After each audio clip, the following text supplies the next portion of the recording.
Good evening, friends, and welcome to the third edition this year of the Asia Pacific Insight podcast. And we are in a war situation after the US and Israel jointly attacked Iran on the last week of February. And war is still continuing, and we are seeing the effects indirectly affecting the world because of prices of oil and petroleum products have risen, and the supply is getting tighter. And the Philippines, according to President Ferdinand Marcos Jr., has inventory of petroleum up to the end of June. But the oil companies are scrambling to sign contracts to get more fuel as soon as possible and to stockpile. The problem is we have a very limited capacity to store the petroleum product. So this is really a crisis situation with a total of 400 gasoline stations nationwide have closed up, while the major airlines have cut down on the number of international flights. So there's a belt tightening, and of course our vulnerable population, the fishermen, the farmers, and the transport workers are getting subsidies from the government. We hope that everyone gets subsidy, which we experienced during the pandemic period. But before I invite our regular co-hosts for tonight's podcast, we have Colonel Delcio Acap, a U.S. Military Academy graduate in 1983, and now security expert based in the U.S. But he is now vacationing in the Philippines. Gusto niyang mainitan, no? Because we are now having very hot weather. And then back in the US, medyo malamig pa, we have Rodney Haleco, a veteran defense reporter. So, gentlemen, may I get your comment, no, or your views on the ongoing situation in Iran? Do you think this will be end soon, or this will drag on for several weeks or months? And what would be the net effect on the Philippines? Let's start with Colonel Ako. Lagi kong sinasabi, Manny, na every time na paumpisa ng giyera, medyo much as the planners, even si President Trump or Netanyahu and their defense planners think na the war is going to be predictable, the results will be predictable, and the war effort will go on as planned. Pero from everything that I have learned, once you start war, there are so many uncontrollable variables that will come into play. So I think the war will drag on. Even now, we are seeing different rhetoric coming from President Trump and the Iranian government, while the progress reports being aired by President Trump and the leaders of the U.S. military establishment are quite optimistic, as if there's going to be a definite end to it and that Iran will definitely capitulate because of the pressure. But if you listen to the Iranian side, they're debunking. They're basically saying that's not true. They are far from capitulating. And in fact, when I did some reading, we also saw that yun na nga, in the far analysis of it, while U.S. thinkers and planners may think that they have the Iranians beat, but if you look more deeply into the Iranian internal situation, we will see their sinasabi na nga na the it's as far as the Iranians are concerned, I think it's turning into a holy war, a sacred war for them. Una-una, they killed the Ayatollah during Ramadan, and while there is unrest within Iran, it is also turning into a response against foreign aggression. So the force against external foreign aggression might become stronger eventually than the supposed unrest against the government. Kasi I think a lot of the Western planners may have miscalculated in the sense that they think na the people of Iran may be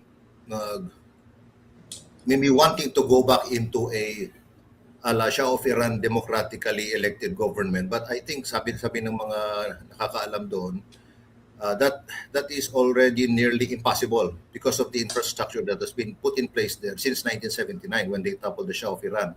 It is basically now a religious right government, and that is what they have. And so ngayon na nangyari yung nangyari, all the more na I think it's feeding into the psyche of the Iranian people, wherein we have foreign aggression who just killed their leader.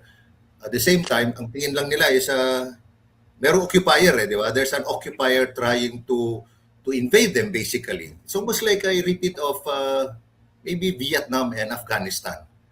Tapos again, you have to factor in the religious component. Yun ang sinasabi ng mga analysts na, di ba, when you factor that in, that is the strength of the Iranian defenders. They are now seeing their efforts of martyrdom as their main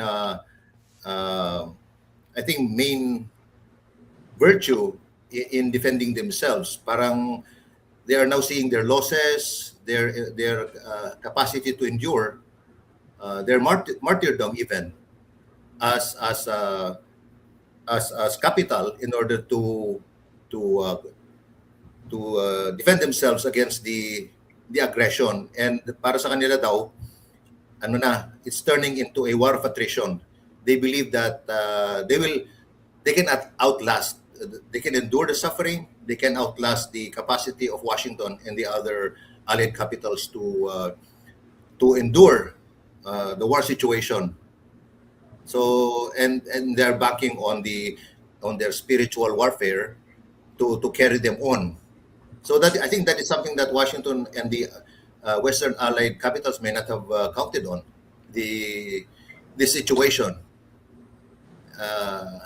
So in this sense, I think yung Iranian people are prepared to go as long as it takes in order to defend their country, because they feel that they have the moral ascendancy. They are merely defending their attacked country against the aggression of, again, Western powers led by the US and Israel. Okay, Rodney, what's your take? Yeah, sa akin, it's still an open question when this will end, no? Although si Secretary of State said it will be weeks rather than months before this is over.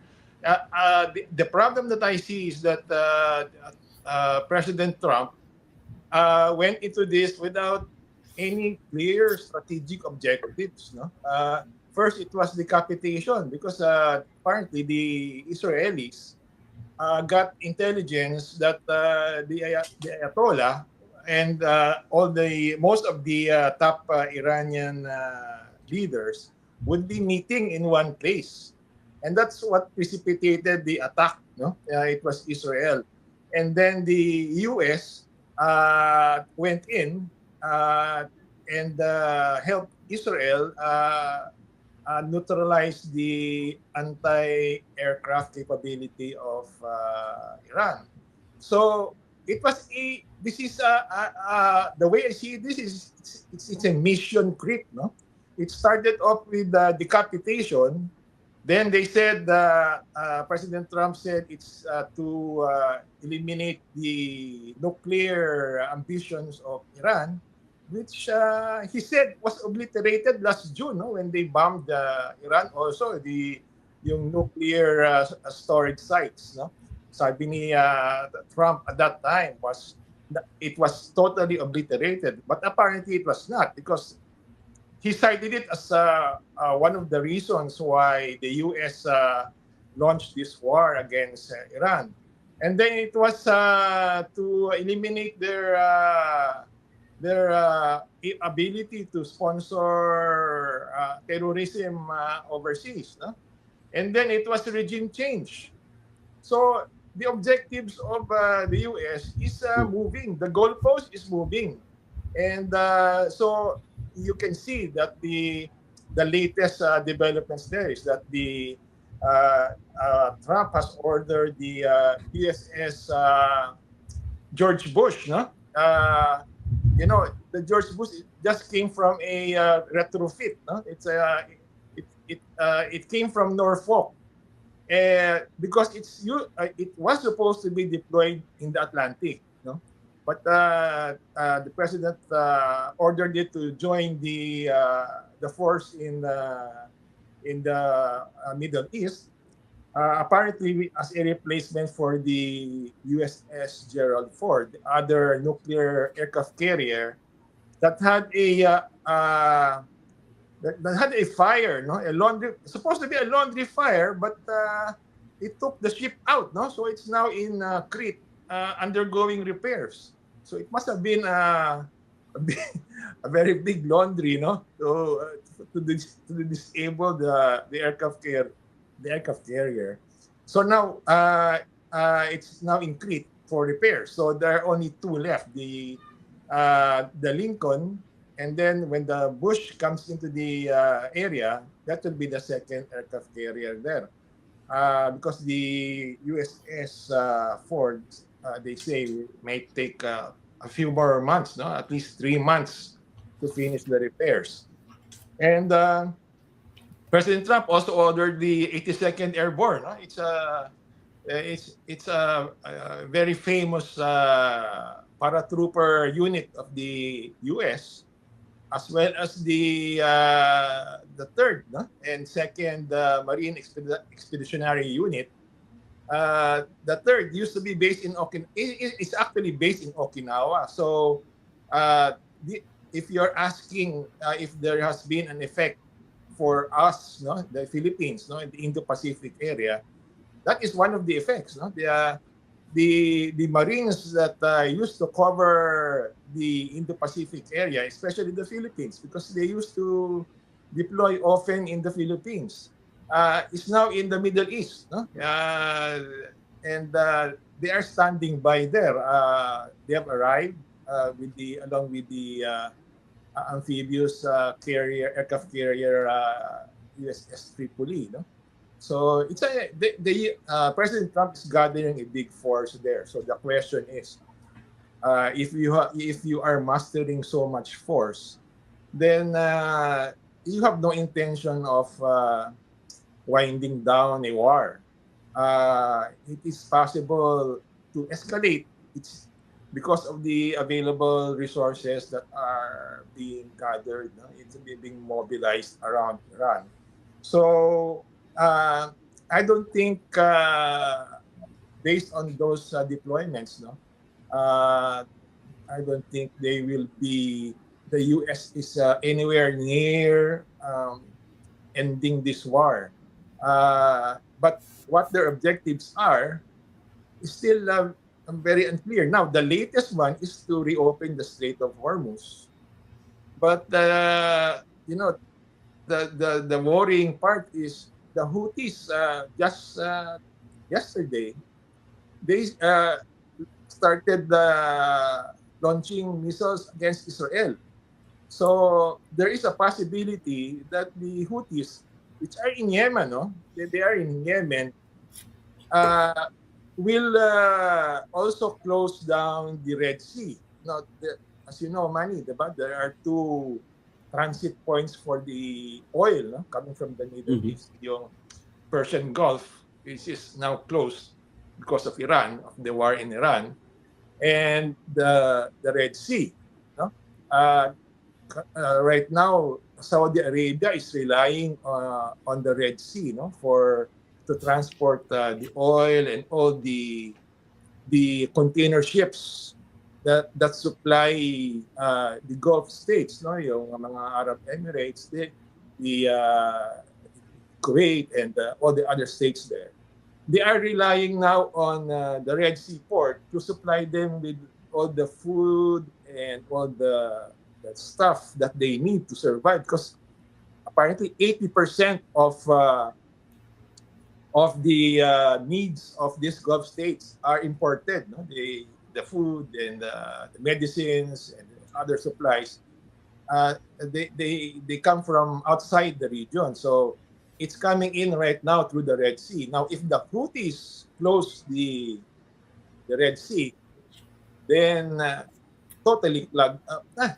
There will they said that if that happens, no, if both the Persian Gulf and the Red Sea are closed, the price of oil might reach up to $150 to $200 per barrel. So that will produce a global effect. The problem is there is no end in sight to the fighting right now. That is a So, very distinct possibility. so my next question, Rodney and Colonel Apo, do you think that President Trump or in the U.S. had miscalculated the war, Yeah. no? Like what happened in Ukraine, no? Putin was hoping for a short war with Ukraine, but it's now 4 years. So Trump might be also thinking that it will be a fast war after killing the Ayatollah Ali Khamenei, no? But he was replaced, and the other leaders were also replaced. So it appeared that this will drag on, no? And the other equation that was not uh, considered by President Trump was the Strait of Hormuz, no? Because the firepower of the U.S., the fighters, the missiles, and the drones were concentrated in the Iranian capital and other key cities where the Iranian military had their bases. So they forgot about the Strait of Hormuz, which is the lifeblood of the global economy, no? Because 25% of oil products pass through the narrow strait. It's about 20 million barrels a day, no? So uh, there is now a move for the U.S. and the other allied countries to reopen it, but the problem is how, no? So how long will Iran hold hostage the world in the Strait of Hormuz? And the U.S. and UAE already called on allied countries, the European powers, China, Japan, India, Australia, and Canada, to send warships to reopen the Strait of Hormuz. No, specifically the state is being targeted by missiles and drones, but there are also small fast boats and thousands of naval mines and underwater mines, no, being planted by the Iranians. So it's very difficult and risky for the international shipping, no. But I was told that there is a Filipino vessel, a Filipino manned vessel that was able to pass through the Strait of Hormuz after calling up Tehran and informing them that, hey, look, what we are delivering here are products of Iran. So why don't you let us pass through the strait? So they were able to pass, but unfortunately, three tankers from China were not allowed to pass and were ordered to turn back. So we have a very difficult situation in the Strait of Hormuz. So, gentlemen, did the US really miscalculated the war in Iran? Well, We'll most start with Rodney. Okay. Now, yeah, obviously, the see President Trump is he fell to the same trap as Putin. No? Putin said he would finish off Ukraine in 3 days. Now, right now, the war in Iran is already 1 month old. No? Exactly today, because it was February 28th when they 28, yeah. started this war. So the miscalculation uh, happened on so many levels, no? And it was from the initial assumption that Iran would surrender after their leaders were assassinated. That was the Trump's first wrong assumption. And according to reports, General Kane, the chairman of the Joint Chiefs, had already told Trump that there is a possibility that Iran would retaliate by closing the Strait of Hormuz. No? And apparently Trump just shrugged that off because he believed that when after they kill all the top leaders of Iran, then Iran would surrender. No, it will no longer fight. So he was discounting the possibility that the strait would be affected. But like I said, it's the miscalculation by the U.S. Happened on many levels, and they did not figure the Iranians mounting a asymmetrical warfare, no? Because right now Iran has the initiative, no? When by surviving, no, the initial attack against their leaders, they started turning the tables to the point that when they closed the Strait of Hormuz, they took the initiative. No, the U.S. is now on the defensive because so long as Iran can effectively close the strait, it has the advantage. No? It can dictate much of the how this will eventually be resolved, and their ability, like uh, almost every day, Secretary of Defense Hegseth keeps beating his breast, saying that they have We're already winning. they have won. They have eliminated the Iranian military. No, the capabilities. Sabi niya, Hegseth was saying it's gone. It's obliterated. Their favorite word. And yet, just yesterday, Iran fired missiles on a American base in Saudi Arabia that wounded 12 American soldiers. No?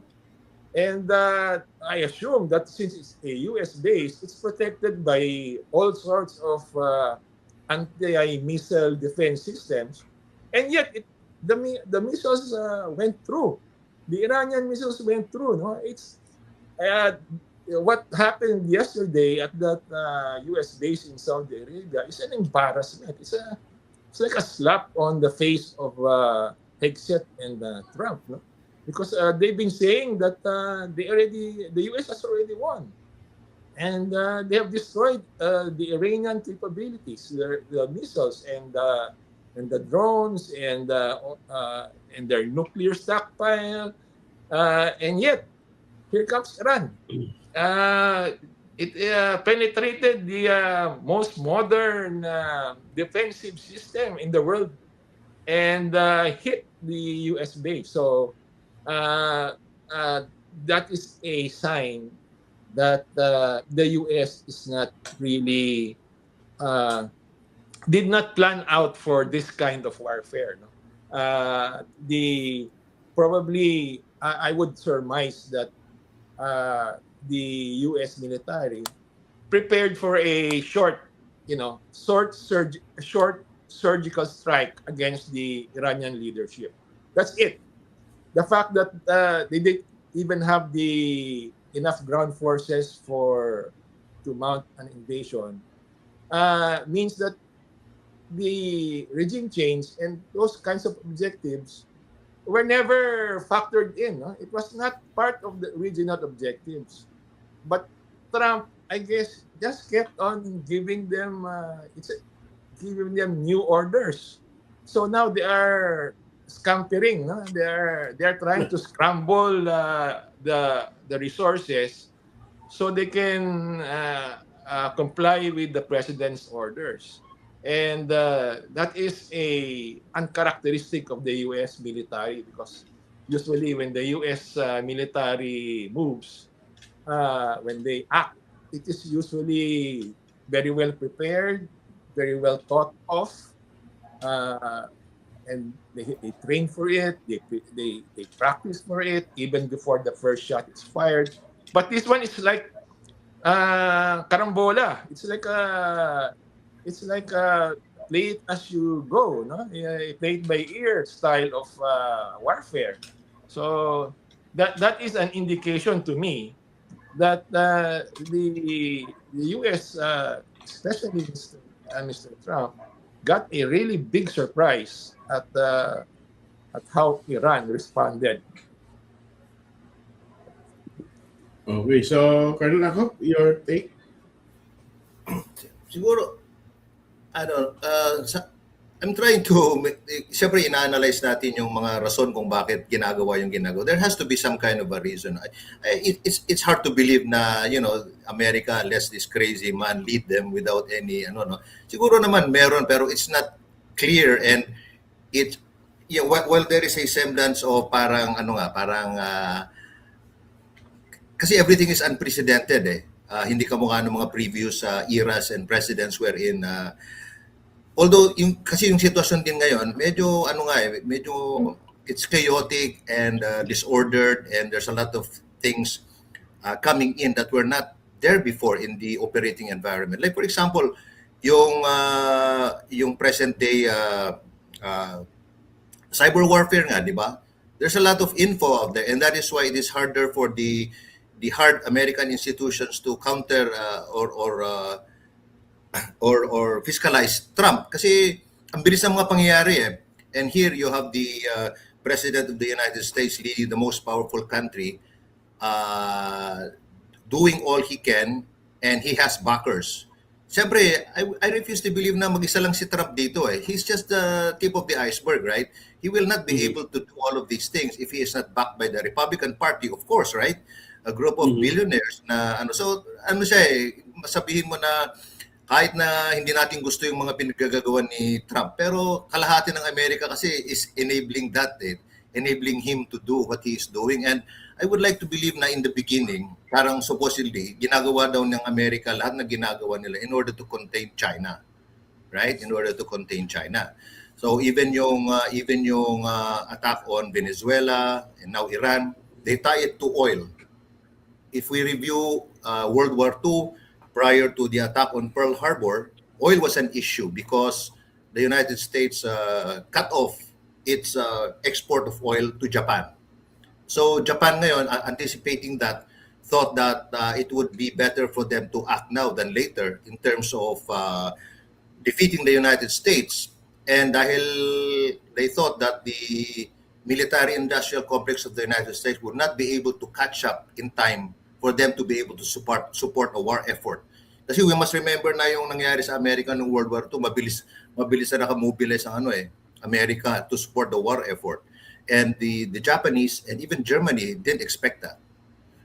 I don't know, maybe it's a little different now. But the point is, oil is definitely a contributor to the war effort. Kasi yun ang nag-fuel ng lahat eh. Even China needs it, right? Even Russia. Definitely the United States and everything else. So, yun, may isang factor daw yun. Ngayon, so andyan na nga yung Iranian war, ano? And then there's the issue of the control of the Strait of Hormuz. Pero, sa totoo lang, wala nga magagawa rin yung mundo eh if Iran controls the Strait of Hormuz, and kung hindi pag-usapan ito, the other alternative is just more war, right? More war. So kahit na magpadala ka ng maraming mga warships dyan or submarines dyan, and how do you resolve opening of Strait of Hormuz if war is the alternative? Di ba? The only alternative there really is to pag-usapan natin to. So I would like to believe na yung mga array of forces being displayed is there for more for intimidation in order to force the issue to favor the U.S. and Israel and the enemies of Iran to be on the upper hand, and then for Iran to capitulate. But like I said kanina nga, there's this issue of war is feeding into a theological narrative of martyrdom and sacrifice that is helping maintain the Islamic Republic's internal cohesion. Merong mga ganyan na nangyayari, and these haven't been factored in by the over-optimistic partnership between Trump and Netanyahu and whoever else, no? So, sabi nga dito, wars are not only fought with weapons but with narratives and values. Yan. There is a paramilitary force within Iran, the Basij. These are the militia of Iran na ang ano nila is they are willing to they're prepared to die as martyrs. So pag gaganan yung kalaban mo, di ba, it already spells na naku, matatagalan itong giyera na to, no matter what Trump, di ba, no matter what Trump say na matatapos yung it's not going to happen. And we will see more and more of this, I think. Siyempre, things are evolving, and it will take time. Eventually, it will be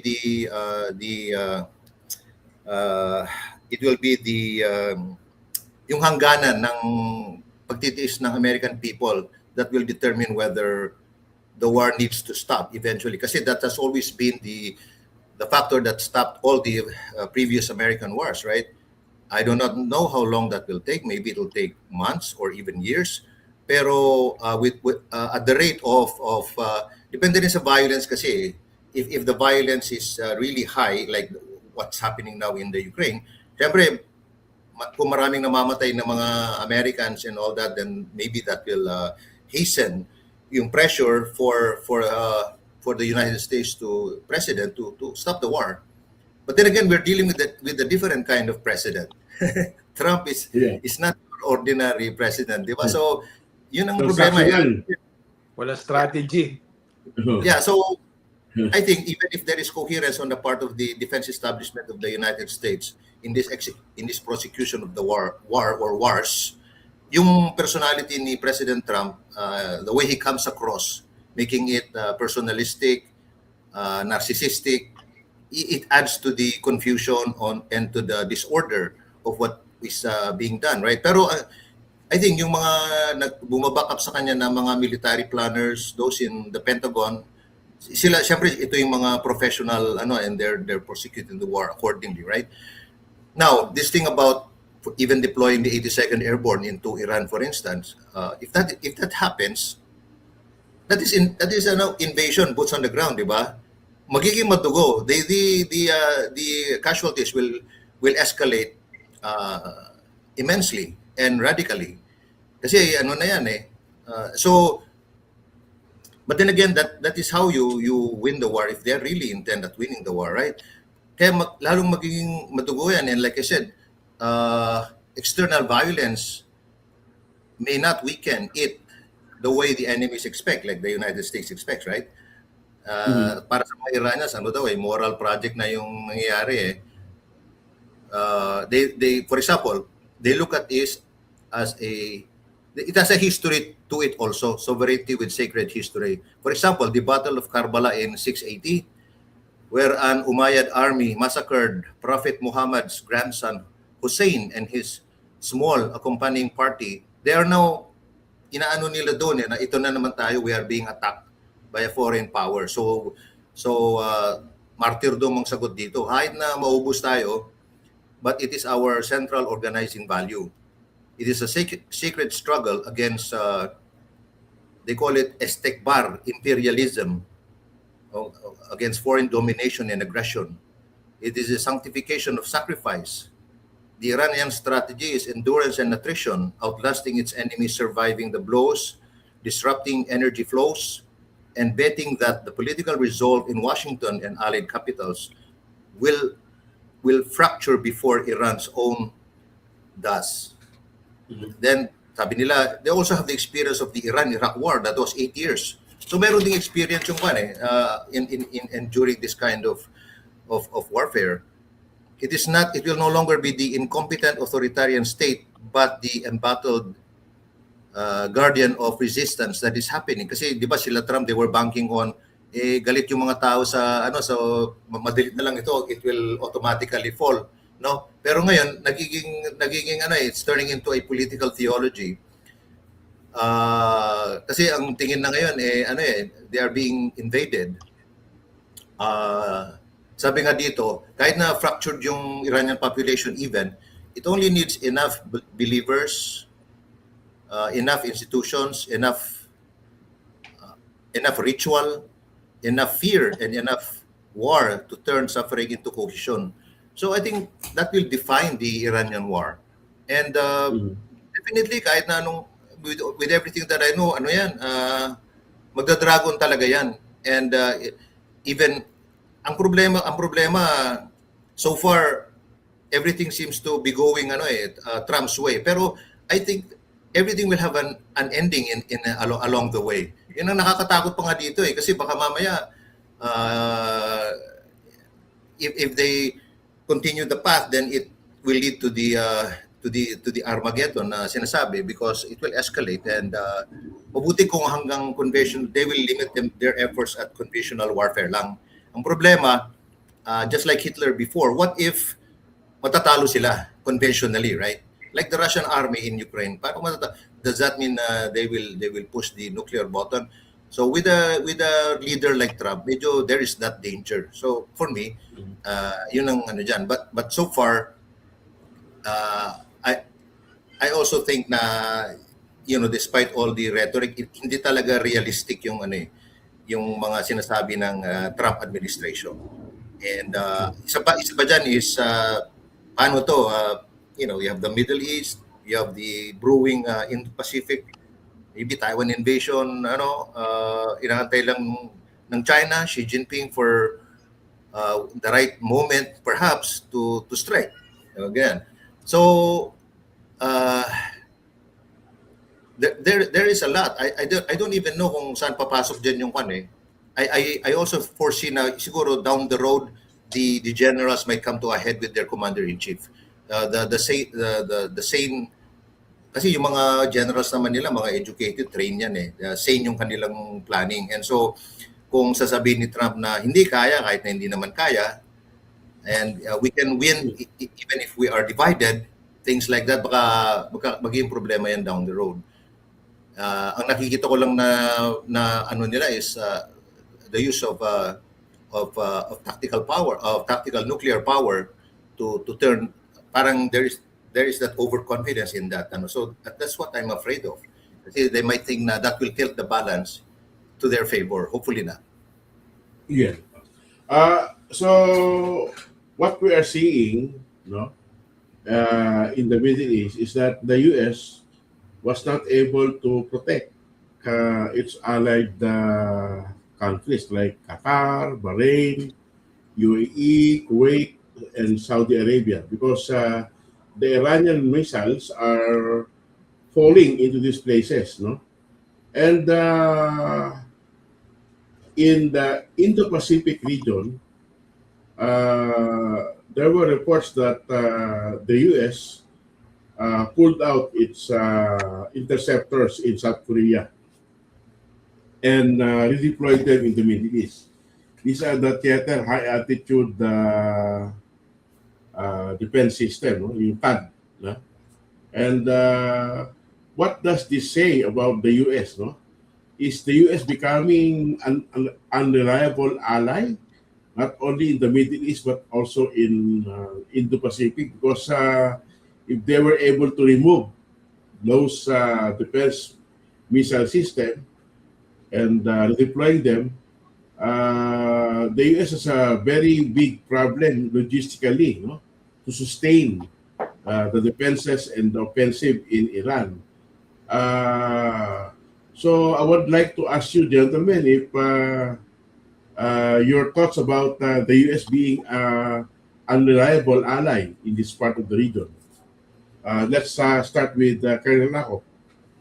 Ang tingin ko naman sa dating yung SOP, modus operandi ng US when it comes to such things is, I don't think na they will totally deploy every asset. Usually, meron namang maiiwan in order to, as a contingency for that area of operation. Usually, they do it that way.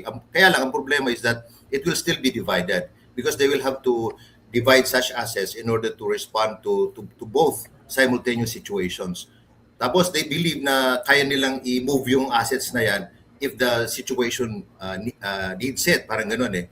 Maybe they have that confidence. Right now, if the focus is Iran because it's hot and it's already kinetic rather than Indo-Pacific, which is still potential, they probably think na mas kailangan dito. So dito muna. And then anyway, we will be able to move it around when the time is needed. May mga ganong sila, and they believe na with their capability at logistics, combat support, combat service support, I think they are optimistic. Ang problema lang doon is that they might be overconfident, and they might think na that's what I think. I also think na they're also trying to catch up with production. They're trying to match the production rate of China in, for example, drone production, in all of these weapon systems that can be manufactured in time. I think ginagawa rin nila yan in order to make up for shortfalls, and they are deploying these in the theaters of operation, whether it is the Middle East or Indo-Pacific. Although the focus is more yung Middle East right now, no? Still, the forces are divided basically. That's the thing. Divided pa rin eh. So kung sakaling mag-decide ang China, for instance, na atakihin na yung Taiwan, syempre, kung true to word yung yung America, right? And they have to be because otherwise parang nakataya lahat eh. Japan, Australia, di ba? Korea, well, especially Japan now. Japan is seryoso ang Japan eh. And there are also European countries na sabi nila, if US does not respond and lead, we will. Like France, ganyan, UK. Because nakikita nila na kailangan talunin natin ito because kung hindi, eventually down the road, tayo rin madadamay. So the initiative is there to defeat the enemy while the enemy is relatively weaker than when he is eventually strong. Parang ganun yung parang ganun yung kanilang strategic calculations. Now factor in Russia. Where does Europe come in? Russia, Ukraine. Well, Ukraine is also involved now in Iran. Sumusuporta na si Zelensky sa Iran because he does not want to lose US support. Tapos calculating din si Zelensky kay Trump. So kung tutuusin mo, tatlo yung theaters of operation ngayon eh. Not just Iran, Middle East, and Indo-Pacific, but Europe. Kasi giyera pa rin sa di ba? Sa Europe and NATO, the European countries are still committed to that. Even the United States. So ang US committed siya sa Ukraine, may giyera na siya sa Iran, tapos nakakasa siya sa Indo-Pacific against China, right? So to me, parang that is not just a strategic weakness, but that is a tactical flaw. So I think alam ng mga I would like to believe that the generals know that. So I think they are now kowtowing to a demanding, medyo difficult leader like Trump, ala Hitler before, right? That's what's happening. But at the same time, I would like to believe na yung mga professional trained generals nila are doing everything they can in order to prosecute these simultaneous wars in a way that the US will win. Yan ang tingin ko. And syempre hindi natin alam yung mga nila, but we have an inkling na syempre they have the assets, they have the weapon systems, they definitely have the capability, except that yun nga lang medyo divided. So in the event that there's going to be an offensive in Asia Pacific, I think makaka-responde pa rin, except that kailangan ng US din na mag-lead. Otherwise, Japan, Australia, India, the others might also be hesitant to take part kung yung ganun ba. So, or they will take the lead and lalong madidihado yung Amerika kung ganun, especially the nuclear powers like India, UK, France. So that is now the situation. Even Russia, I think si Trump, Trump cannot be really overconfident na kaibigan niya si Putin. even if they exemplify the same authoritarian tendency, sila they are very eventually they can drop anyone so long as it favors them. So Russia will be calculated. I think where US will eventually fall short eventually in any of these. That is what China is waiting for. They can come in. That is what Putin is waiting for. They can come in as well. So I think that is where, and it's very dynamic. So kaya lang, we have to see what happens, and if the pieces, but strategically, ganun ang situation. So yung mga ano na lang, di ba? Yung mga pieces na lang ang we will hope na they are able to be moved on time in enough quantities, mga ganyan. Mhm. So I think. So Rodney, your opinion on this? The U.S. military is configured for a two-theater war, no? Like World War II, no? It's configured to fight effectively in two theaters like Europe and the Pacific during World War II. Now, Russia, Putin, and Xi in China, they know that, no? As Colonel Akop said, and even the U.S. commanders know that. The U.S. is now very stretched, no? And the China is trying to is very happy, no? Because it's extending the deployments of the U.S.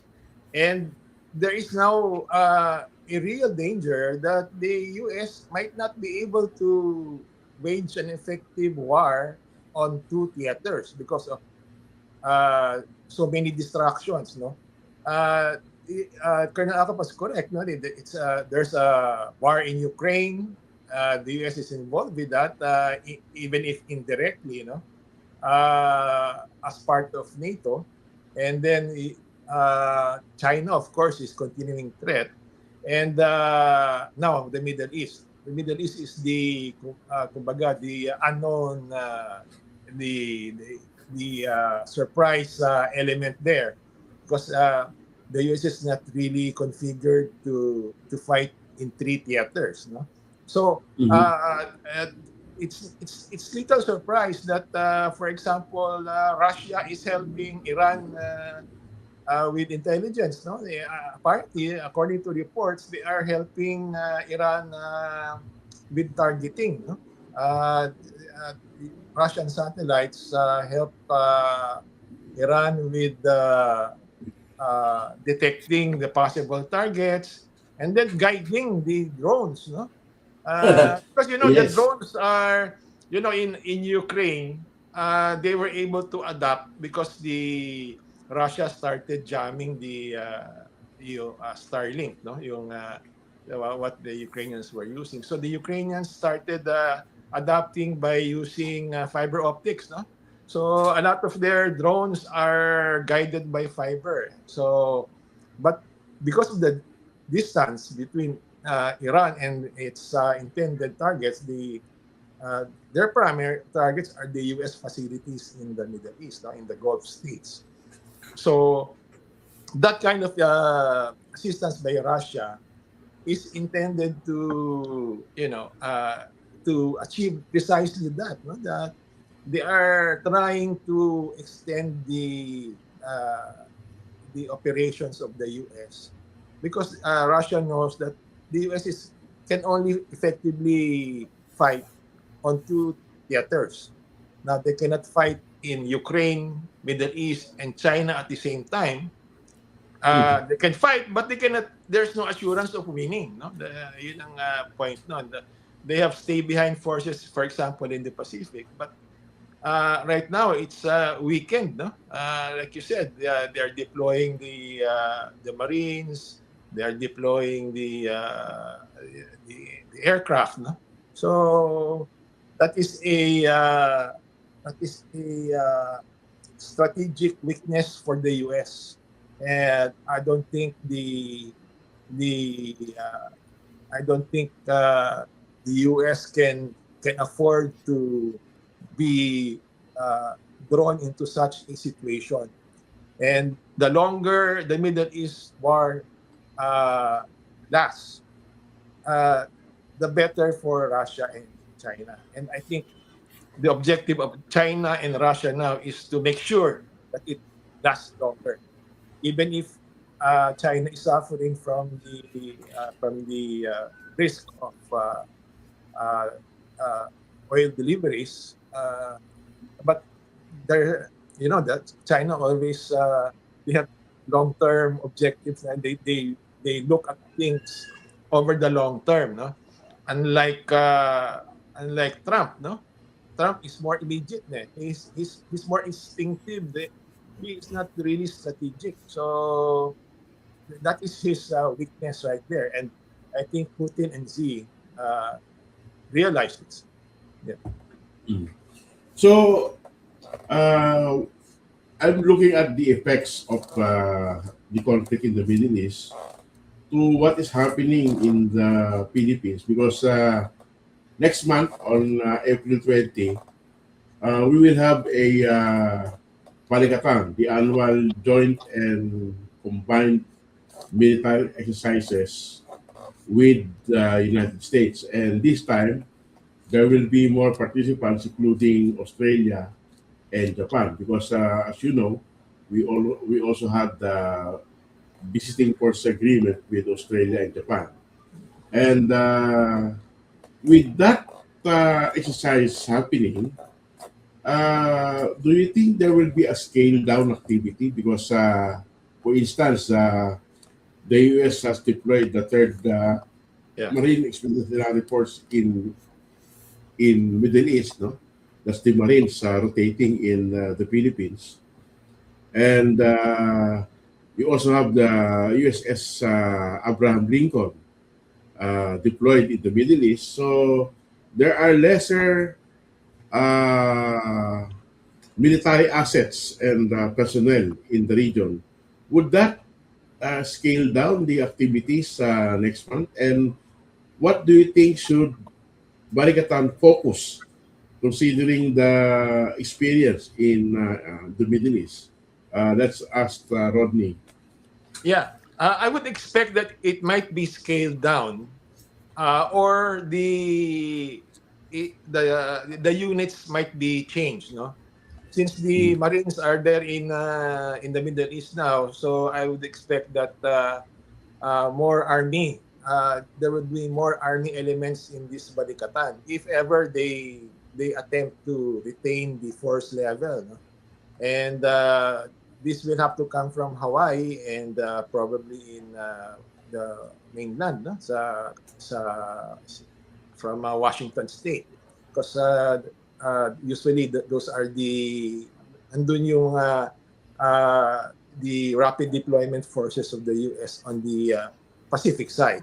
So I think there might be some adjustments. No, I'm not sure if they would reduce the force level because, of course, the goals of the exercise have been predetermined. No, so they need a certain force level to be able to do the work.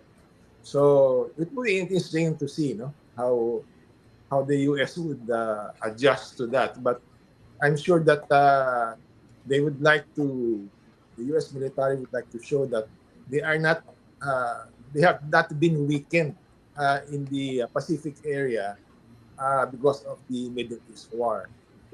They have to give a clear signal to China that the deterrent posture of the U.S. in the region, no, especially in the Taiwan, northern Philippines area, is still intact. No, it's the deterrent level has not been minimized or reduced.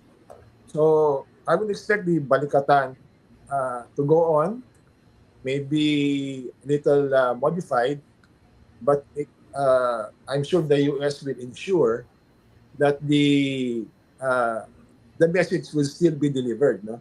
And I don't know if Australia, I know Australia is very enthusiastic about Balikatan. No?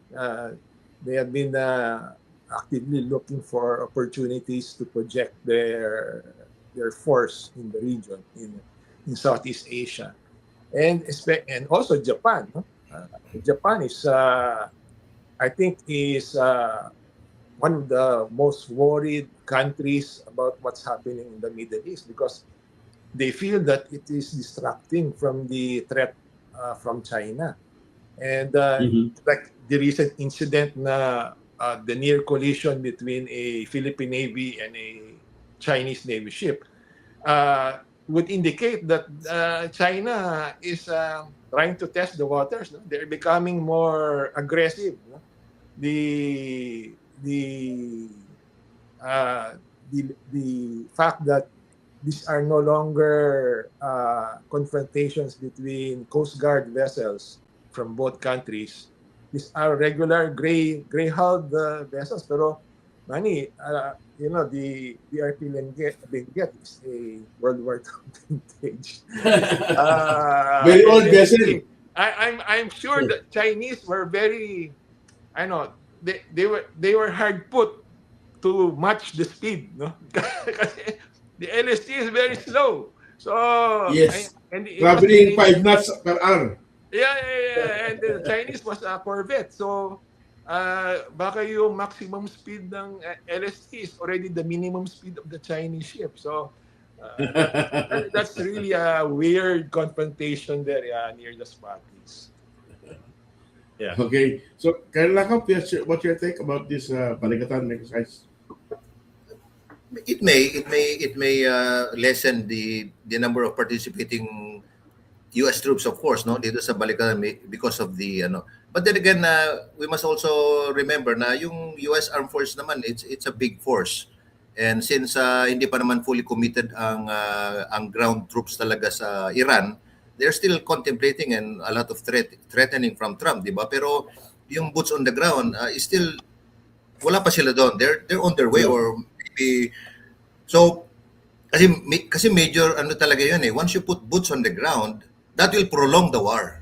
So kung sinasabi nila Trump na tatapusin yung that will be an antithesis to that assessment if they send boots on the ground because it will definitely prolong the war. It will escalate the number of casualties. So I think at this point, puro threat yan eh. So yung sa Balikatan naman actually it doesn't really eat up a lot of troops then eh, even if it is Siyempre, pag tinignan mo yung presence na it's going to be composed of US forces, Japanese forces, which by the way is deploying, di ba, 8,000 ano daw, Japanese troops to participate in this upcoming Balikatan, which is the first time since World War II na ano, ganito karaming Japanese soldiers They will come back. yeah, are entering Philippine soil. So, yun ang significance. But you can also see the change and the commitment nga of Japan. And of course, there's also Australia and of course, Philippines, right? So, nevertheless, kung sakali man na nangyayarin, there's going to be an escalation of numbers in the Middle East. Siyempre, Japan, Australia, and of course, the Philippines will have to take on a bigger role. We also need to remember na yung sa Middle East naman, syempre at this point, ang mga the troops that are mostly committed there at this point are Air Force and Navy. Kasi wala pang troops on the ground eh. We are talking here of aircraft carrier, Navy, and of course submarines, Navy. So yung Marines, yung Marines hindi pwedeng, yung Marines kasi hinahati-hati nila palagi ang Marines eh. They cannot be not involved in any theater because they are the land and sea troops. So even here in the Indo-Pacific, hahatiin nila yung Marines. Merong maiiwan dyan, even if there will be some who will be deployed in. But normally, pagdating sa big theater operations, if they already have the Navy, the Army, medyo hindi na masyadong kailangan yung Marines. Marines are usually used in order to spearhead the attack or invasion of a land objective from the sea. So ganun yung warfighting doctrine eh. So mababawasan pero it all depends on how the situation in the Middle East and of course China vis-a-vis Taiwan will also happen. But kung ganitong status quo lang, we are actually seeing more of the same, even here in the Asia Pacific, even though it is escalating. Pero it has always been escalating, di ba? Sabi nga nila from white water to now gray water, ganyan. But really it doesn't really happen until the first shot is fired, meaning talaga. And sabi nga ng mga ibang mga there are still those in the US defense who think na China will not really attack. They will want Taiwan to fall without them attacking, ganyan. But there are also those who really think na there's going to be war talaga. If you look at the assessment by the former Indo-Pacific commander, he was an Annapolis graduate, class 84, I forgot the name. And the current one, sinasabi nila na sa lahat na nakikita nila, all indicators of war going to happen are there. But then again, the US Congress is hindi masyadong nakikinig sa kanila. So I think there's a little bit of disconnect, I think, between the politicians, between the political leaders and the military leaders. And so there's a danger there. I hope they get their act together kasi syempre delikado yan.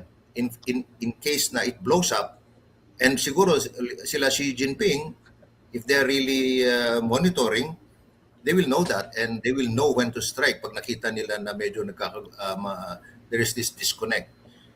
I think that's the situation. Iran doesn't really care. Para sa kanila, kahit na nung sabihin ng Western administration, sabi nga, yung sinasabi ko nga kanina, they are prepared to fight to attrition, just like Vietnam. I think that's the situation. That's the situation of Iran. Ala Vietnam sila. So, they feel they have the moral ascendancy. It's a holy war. They will defend to the death. Kahit they will use yung kanilang casualties and to fuel. They believe na ang panalo nila will be similar to Vietnam's. Siguro delikado yan kasi that's the kind of war that might force a foolish leader like Trump to use a very powerful weapon. Hopefully not. Yeah. Pero yun ang tingin ko.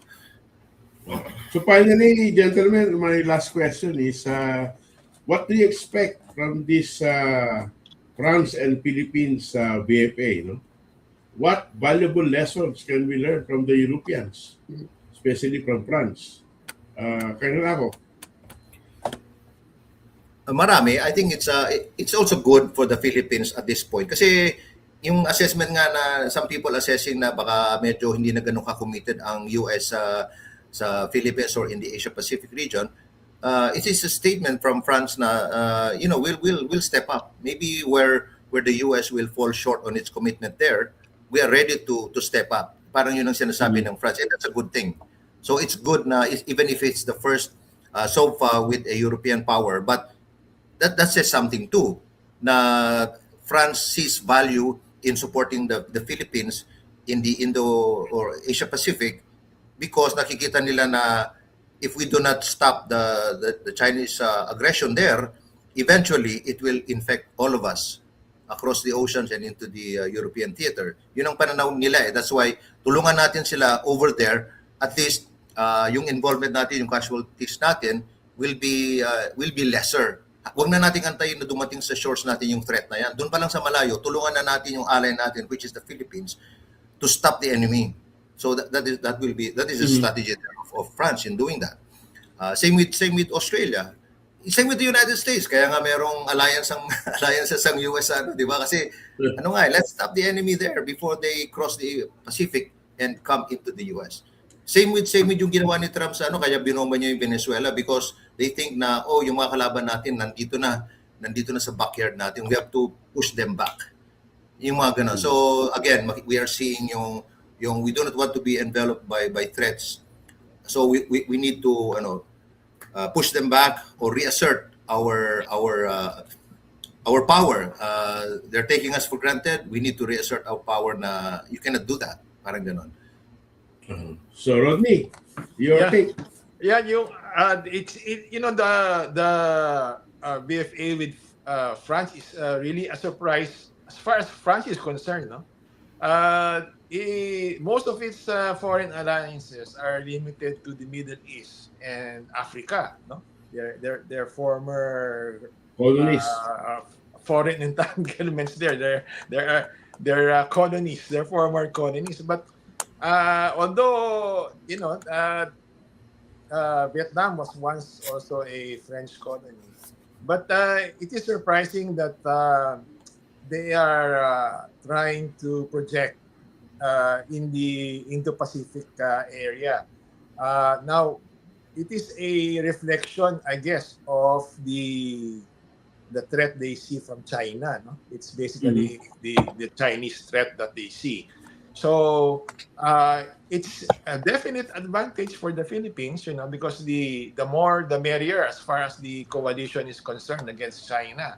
And the Philippines is becoming increasingly the focal point of that resistance, against China.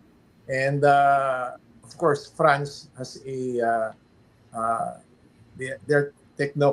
they have advanced military technology also, and the Philippines can take advantage of that.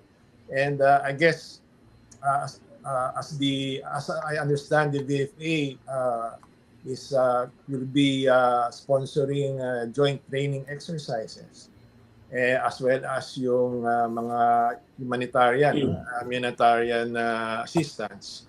It is, I guess, a way of France trying to get a toehold in this region, because of course everybody knows that ASEAN is one of the fastest growing regions.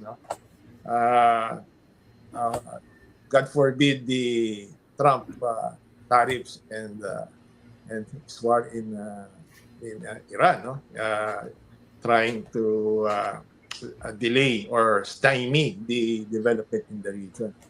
Anyway, I guess it's also a opportunity for the Philippines to explore that French military technology, because I know that the Philippines is shopping around for advanced fighter aircraft. Of course, France has the Mirage, the Salt Mirage, and they also have a lot of ground armor, no? Yung mga armor equipment. They can offer a lot in terms of helping the Philippines modernize and rearm, no?